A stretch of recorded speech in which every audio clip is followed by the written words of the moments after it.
اس وقت عمران خان صاحب کے خلاف مذہبی کارڈ استعمال ہوا ہے، تو اس پلیٹ فارم کی ذمہ داری ہے کہ جب کبھی بھی مذہب کے اوپر بات ہوگی تو پھر اس کا انالیسس اسی پلیٹ فارم سے ہوگا، جو کسی فرقے کو سپورٹ نہیں کرتا، کسی سیاسی پارٹی کو سپورٹ نہیں کرتا، بلکہ قرآن و سنت کے دائرے میں جو صحیح بات ہے وہ امت تک پہنچانے کی کوشش کرتا ہے۔ الحمدللہ اگر تو یہ مذہبی کارڈ استعمال ہوا ہے اس حوالے سے کہ وہ شخص خود سے موٹیویٹڈ تھا اور اس نے قانون کو ہاتھ میں لیا اور وہ جینوئنلی یہ بلیو کرتا تھا کہ عمران خان صاحب نے گستاخی کی ہے یا ختم نبوت کا انکار کیا ہے، نعوذ باللہ، تو یہ بہت خطرناک بات ہے اس نیشن کے لیے، کیونکہ ان چیزوں کو ہم عرصہ دراز سے بھگت رہے ہیں۔ اور اگر خدا نہ خواستہ یہ سارے کا سارا معاملہ کسی ایجنسی کے ہاتھوں ہوا ہے تو یہ اس سے بھی زیادہ خطرناک بات ہے کہ ہمارے ریاستی ادارے اور ہماری ایجنسیاں مذہبی کارڈ کو یوز کر رہی ہیں دوسروں کے خلاف، اور ایک طرف وہ پیام پاکستان لکھوا رہی ہیں کہ جی نان اسٹیٹ ایکٹر نہیں ہونے چاہیے، کوئی شخص قانون ہاتھ میں نہ لے، یعنی کہ خدا نہ خواستہ میں ایزیوم کر رہا ہوں اگر یہ ایسا ہے نا تو یہ اس سے زیادہ، یہ بلکہ خطرناک ہے۔ ہاں اگر سیلف موٹیویٹڈ ہے تو یہ مسئلہ خطرناک ہے، اور اگر یہ یوز کیا ایجنسیوں نے خان صاحب کے خلاف تو یہ خطرناک ہے، کیونکہ اس کا تو مطلب یہ ہے کہ ہمارے بڑے جب چاہیں وہ حلال کو حرام اور حرام کو حلال کر لیں گے۔ جو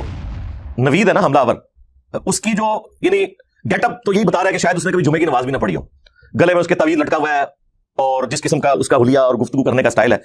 اس قسم کے لوگ ہی ویسے سیلف موٹیویٹڈ یا لوگوں کے ہتھے چڑھ جاتے ہیں اس قسم کی ایکٹیویٹیز پرفارم کرنے کے لیے۔ اس ویڈیو کے ریلیز ہونے کے بعد کئی اور سر پھیرے تیار بیٹھے ہوں گے، یہ میں آپ کو بتا دوں، لوگ تو اس کو رو رہے ہیں نا۔ اس طرح کی جب ویڈیو عوام میں آ جاتی ہے تو اگر میں تحقیق کر رہا ہوں کہ واقعی خان صاحب نے یہ بات کی تھی تو کئی سر پھیرے تیار بیٹھے ہیں جو کہ دنیا میں نماز پڑھے بغیر، روزہ رکھے بغیر جنت کمانا چاہتے ہیں کسی دوسرے کو جنت میں پہنچا کے، تو وہ تو تیار بیٹھے ہیں۔ یہ وہ ایک عجیب و غریب قسم کی ماں ہے جو اس قسم کے اور دہشت گرد بچے دیتی ہے، جو اس قسم کی ویڈیوز ہیں۔ جب میلاد کے جلسے جلوسوں میں لوگ شامل ہوتے ہیں، رات کو 12-1 بجے جلسے ختم ہوتے ہیں، صبح فجر کے وقت مسجد خالی ہوتی ہے، ظہر کے وقت جلسہ ختم ہو رہا ہوتا ہے اور اذان ہوتی ہے تو سب لوگ گھروں کو چلے جاتے ہیں لنگر لے کے، مسجد میں نماز پڑھنے کو نہیں جاتا، تو ان ساروں کے اوپر بھی کسی نے عشق رسول لبیک یا رسول اللہ کہہ کے نکالا کبھی نہیں، کبھی نہیں نکالیں گے۔ تو ان کا مسئلہ کچھ اور ہوتا ہے۔ اصطلاحاً پیغمبر کا لفظ تو ظاہر ہے کہ پروفٹس کے لیے بولا جاتا ہے، لغت میں تو آپ بے شک کسی کو امن کا پیغمبر کہہ دیں، کسی کو جمہوریت کا پیغمبر کہہ دیں، کسی کو کچھ کہہ دیں، پیغمبر یعنی پیغام لے جانے والا۔ جس طرح وہ گاندھی صاحب جب سعودیہ گئے تھے تو وہاں انہوں نے رسول کا لفظ ان کے لیے یوز کیا تھا کہ رسول امن آ گیا۔ اب پاکستانی تو پڑھے گا تو وہ تو کہے گا یہ گاندھی کو رسول کہہ دیا انہوں نے، تو عربی میں تو ڈاکیے کو یا اس طرح سفیر کے لیے رسول کا لفظ استعمال ہوتا ہے۔ ہاں اصطلاح جب استعمال ہوگا تو یہ صرف اس شخصیت کے لیے استعمال ہوگا جو اللہ تعالیٰ نے اپنی طرف سے ریپرزینٹیٹو بھیجا ہے، یعنی انبیاء کرام علیہ السلام۔ اس طرح یہ ہماری عام اردو لنگوسٹک میں بھی امن کا پیغمبر، دوستی کا پیغمبر، پیام لانے والا، یہ پیغمبر نہیں پیامبر، یہ ٹیکنالوجی یوز ہوتی ہے۔ تو ممکن ہے کہ اس عورت نے کہیں وہ شستہ اردو کا لفظ پڑھ لیا اور اس نے لے کے جناب سباز نامے توڑ دیتا ہے، ٹھیک ہے، اور پڑھ کے مصیبت ہی پا چھڑا خان صاحب نے، اور لیکن اس میں خان صاحب کی ذمہ داری تھی کہ اسٹیج سے اس طرح کی بات اور پھر وہ 14ویں صدی کا اور اس طریقے سے بولا جو وہ کنڈیم کرنا چاہیے تھا۔ ہم یہ نہیں کہتے۔ بہرحال عمران خان صاحب ظاہر ہے کہ اس وقت کافی پریشان ہے اور ان کے مخالفین کو ایک بڑا نادر موقع مل گیا ہے ان کے ایک بیان کی وجہ سے، جو کچھ دن پہلے ہی گارڈین اخبار کے اندر چھپا، اور اس کی کلیریفیکیشن بھی کل دے دی عمران خان صاحب نے کہ میں نے قطعاً سلمان رشدی کو سپورٹ نہیں کیا تھا، میں تو ایک پورے مقدمے کو بیان کر رہا تھا، اور اس میں وہ اسپیسیفکلی جو سیالکوٹ انسیڈنٹ ہوا تھا پاکستان میں، آپ کو پتا ہے سری لنکن کو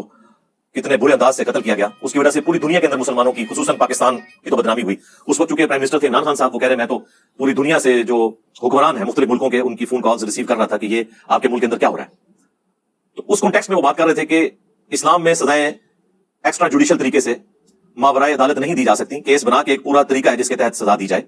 اور ظاہر ہے کہ اس کو وہ اس ایکٹیویٹی کے ساتھ بھی جوڑ رہے تھے جو کچھ 12 اگست 2022 کو نیو یارک کے اندر سلمان رشدی بلون جب ایک سٹیج کے اوپر آیا تو اس کے اوپر حملہ کیا گیا، تو وہ اس حملے کو بھی کنڈیم کر رہے تھے، اور میرا خیال ہے کوئی اس کو کنڈیم کرنے میں کوئی برائی والی بات نہیں ہے۔ یہ کنڈیم کرنا یہ کب سے ہو گیا کہ وہ اس کی اس کتاب کو سپورٹ کر رہے ہیں؟ اس سے آپ یہ کیسے رزلٹ نکال لیں گے کہ یہ گستاخوں کا سپورٹر بنا ہوا ہے صرف اپنے پولیٹیکل گینز کی خاطر؟ اللہ کو آپ نے جان نہیں دینی، اللہ سے ڈر جائیں۔ اس قسم کے جھوٹے الزامات اس شخص کے اوپر جس نے UN کے اندر بہترین تقریر کی، لا الہ الا اللہ کا نعرہ بلند کیا، اس شخص کے اوپر جس نے اسلامو فوبیا کے خلاف پوری دنیا کے اندر اتنی طاقتور آواز اٹھائی کہ کبھی کسی مسلمان حکمران نے نہیں اٹھائی، اور اس کا رزلٹ یہ نکلا کہ 15 مارچ ہر سال جو ہے اسلامو فوبیا کے حوالے سے ایک دن قرار دے دیا گیا۔ اس شخص کے اوپر جس نے 8 سے 10 سال پہلے انڈیا میں ایک کانفرنس میں شریک ہونے سے صرف اس لیے انکار کر دیا کہ وہاں پہ سلمان رشدی آیا ہوا ہے اور وہ گستاخ رسول ہے، میں ایسے فورم سے خطاب نہیں کروں گا، اب اس شخص کو بھی اپنے عشق رسول کا سرٹیفکیٹ ان جاہل مولویوں سے لینا پڑے گا، ان جاہل پولیٹیشین سے لینا پڑے گا، ان جاہل ان پٹھوں سے لینا پڑے گا جو چند اداروں کے اعلی کار بنے ہوئے۔ شرم کریں، آپ پہ بھی کل کو برا وقت آ سکتا ہے۔ اور یہ جملے اس شخص کے ہیں جو سب سے بڑا کرٹک ہے عمران خان صاحب کا، ان کے بیانیے کو سپورٹ کرتا ہے لیکن جو ریڈ لائن اداروں کے حوالے سے کراس کرتا ہے اسے ہمیشہ کنڈیم کرتا ہے۔ بلکہ ان کا جو اب بیانیہ ہے، ہمارا تو اس وقت بیانیہ تھا جب وہ خود اداروں کی گود میں بیٹھے ہوئے تھے، میں اس وقت بھی کہتا تھا آپ اعلی کار نہ بنے، کل کوئی آپ کے گھاٹے فٹ ہوں گے۔ تو اگر ایسا شخص یہ بات کر رہا ہے تو خدا کے لیے اللہ سے ڈرے، ایسے مسلمان کے اوپر, ایسے مسلمانوں کے لیڈر کے اوپر آپ اس طریقے سے الزامات لگا کے ان کی لائف کو ونریبل کرنا چاہ رہے ہیں. یہ ٹرینڈ چلا رہے ہیں سلمان رشدی کا یار بن گیا. یہ تو جو لوگ یورپ اور امریکہ میں رہ رہے ہیں ان سے پوچھیں کہ یہ آپ لوگوں کے جو جذباتی نعرے ہیں یہ کیا گل کھلاتے ہیں؟ آپ تو صرف ان کے ریمیٹنس کے اوپر ملک چلا رہے ہیں نا, اور یہاں بیٹھ کے آپ لوگ چکن کڑھائیاں کھا رہے ہیں ان کے ڈالرز اور پاؤنڈز کے اوپر. ان کو سب کچھ بھگتنا پڑتا ہے جو کچھ آپ جذباتی کام یہاں پہ کر رہے ہوتے ہیں. اس کانٹیکسٹ پہ عمران خان صاحب نے جو کچھ بات کی, وہاں کے رہنے والے ہر پاکستانی, ہر مسلمان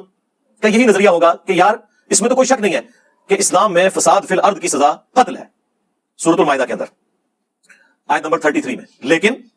یہ جوڈیشری کے تھرو ہوگا. اگر ہر کوئی قانون اپنے ہاتھ میں لے گا تو پھر تو آپ کو پتا ہے یہاں تو مسلمانوں میں ایک فرقہ دوسرے فرقے کو گستاخ رسول سمجھتا ہے. تو پھر کیا اس کا رزلٹ نکلے گا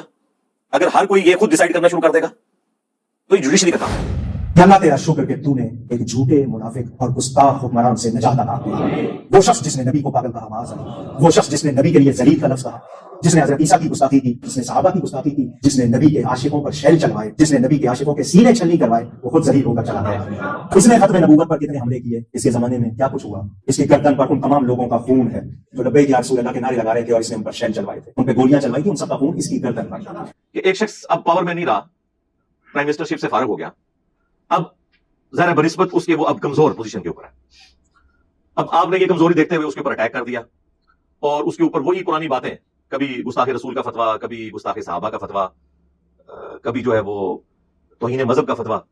ٹھیک ہے, اس میں کچھ عمران خان صاحب سے مس ہینڈلنگ ہوئی تھی, وہ میں نے اس وقت ایڈریس کر دی تھی, لیکن اس سے زیادہ ورسٹ کنڈیشن میں ان کے بزرگوں نے جو کام ڈالا ہوا ہے وہ ایک ایک چیز میں نے ایچ ڈی کیمرے میں دکھائی تھی.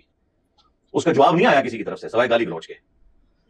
اب میں وہ ساری باتیں دوبارہ میں ریپیٹ کر کے پھر دوبارہ سے ان گڑے مردوں کو اکھاڑنا نہیں چاہتا, پھر ورنہ پھر ایک اور بحث شروع ہو جائے گی. میں اسے ویل لیفٹ کرتا ہوں, جسے شوق ہے تو وہ میری ویڈیو اس حوالے سے جتنی ویڈیوز ریکارڈڈ ہیں وہ انشاءاللہ ہم اس کے ڈسکرپشن کے اندر ڈال دیں گے اور کامنٹس میں ڈال کے پن بھی کر دیں گے. وہ آپ پرانی ویڈیوز دیکھ سکتے ہیں. ہم اسے ویل لیفٹ کرتے ہیں, وہی کام نہیں کرتے کہ دوبارہ پہلے ان چیزوں کا نام لیں اور پھر ان کے جواب دینا شروع کرتے ہیں. اصل اس انٹینشن کو دیکھیں کہ یہ کس طرف اس قوم کو لے کے جانا چاہ رہے ہیں. ان ساری چیزوں کی بنیاد کے اوپر کسی شخص کے اوپر بار بار ان چیزوں کو فتوے لگا کے ہائی لائٹ کرنا اس کی زندگی کو مشکل بنانے کے مترادف ہے, ونریبل کرنے کے مترادف ہے. اور اسلام میں اس چیز کی اجازت نہیں کہ آپ اس طرح کی لکیر پیٹ کے کسی کے ساتھ اس طرح کی دشمنی نبھائیں. اب بس اسلام میں اتنی اجازت ہے کہ آپ کے مولوی میرے ساتھ یہ کر لیا کریں انورٹڈ کامرس میں تو انشاءاللہ ان کو پورا ہوں, لیکن خدا کے لیے باقی لوگوں کے ساتھ آپ یہ حرکت نہ کیا کریں. جن لوگوں کا مذہبی پلیٹ فارم بھی نہیں ہے وہ اس طریقے سے ان چیزوں کے جواب بھی نہیں دے سکتے.